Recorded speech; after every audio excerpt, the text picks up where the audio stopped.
Maqabbaa kan ilmaa hafuura qulqulluu waaqa tokko ogummaa isaa qortee hin ilaalin Sillaaseen bara baraan jiraata.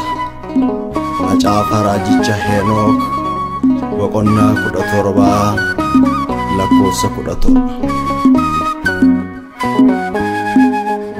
Abba ilma hafuura qulqulluu uumamni martinuu isaaf kan bulu ni jiraata barumaa baraanii baroota dabarsee Sillaaseen.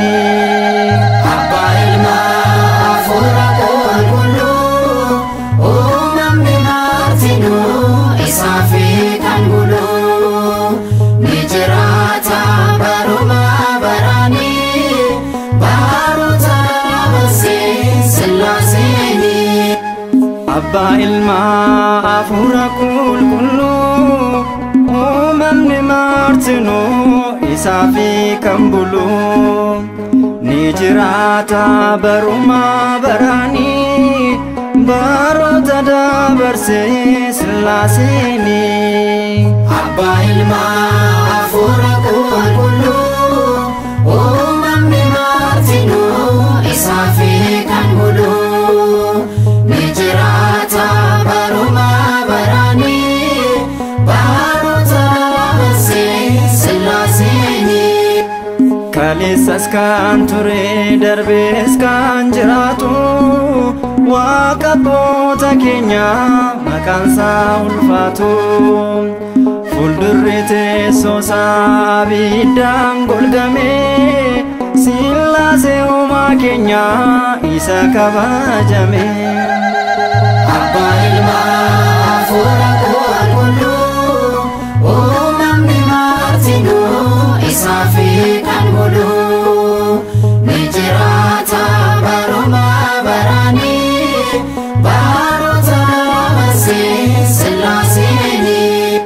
Maanguddoonni samii kan qaban lubummaa ni galateeffatu galgalaaf ganamaa. Waaqummaa isaaf ergamuun mul'atu ilaaluun danda'an kochootiin golgatu. Abba ilma hafuura qulqulluu uumamni martinuu isaaf kan bulu ni jiraata barumaa baraanii baroota dabarsee Sillaaseen. Siqee tokkichaan addunyaa kan bitu miilluu ija isaanii hundaa kan to'atu. Waa isaan miliquu dogoggoran qabu hin jiru dandeettii kan isaa qaqqabu.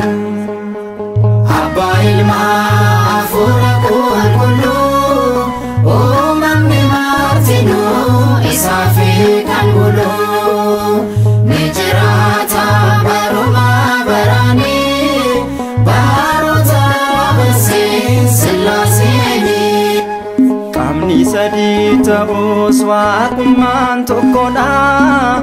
Abbaan ilmaa dhalchuu sangoodhaan qixxeedha. Sammuu namaan olii iccitiin Sillaasee kakuu haaraa keessatti sadummaas ni ibse. Abba ilma hafuura qulqulluu uumamni martinuu isaaf kan bulu ni jiraata barumaa baraanii baroota dabarsee Sillaaseen.